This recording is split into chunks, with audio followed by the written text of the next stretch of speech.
పురా local news కి స్వాగతం. నేను మీ ఆదిత్య. 2 రోజుల క్రితం కరీంనగర్ లో ఆర్టీసీ బస్సులో దొరికినటువంటి పందెం కోడిని ఈ రోజు శుక్రవారం మధ్యాహ్నం 3 గంటలకు డిపో 2 ఆవరణంలో వేలం వేయనున్నారు. ఇక నిబంధనల ప్రకారం లాస్ ఆఫ్ ప్రాపర్టీ కింద మర్చిపోయినటువంటి వస్తువుల గురించి సరైన ఆధారాలతో ఎవరూ రాకపోతే 24 గంటల తర్వాత ఉన్నతాధికారులు ఆదేశాల మేరకు వేలం పాట నిర్వహించాల్సి ఉంటుందని డిపో 2 మేనేజర్ మల్లయ్య తెలిపారు.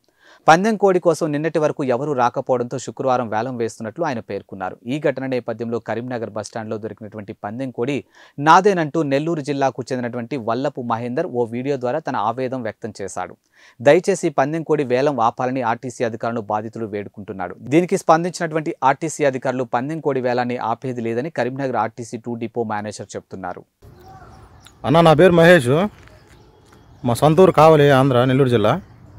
నేను తెలంగాణ రుద్రాంగి సిరిసిల్ల జిల్లా రుద్రాంగిలో పని చేపిస్తుంటాం, మేస్త్రి పని.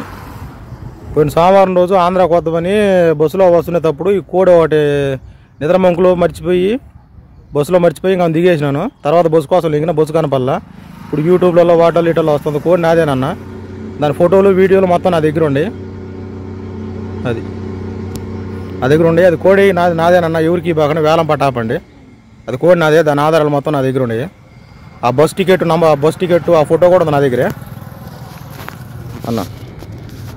Thanks for watching Pura Local News, your choice for local voice.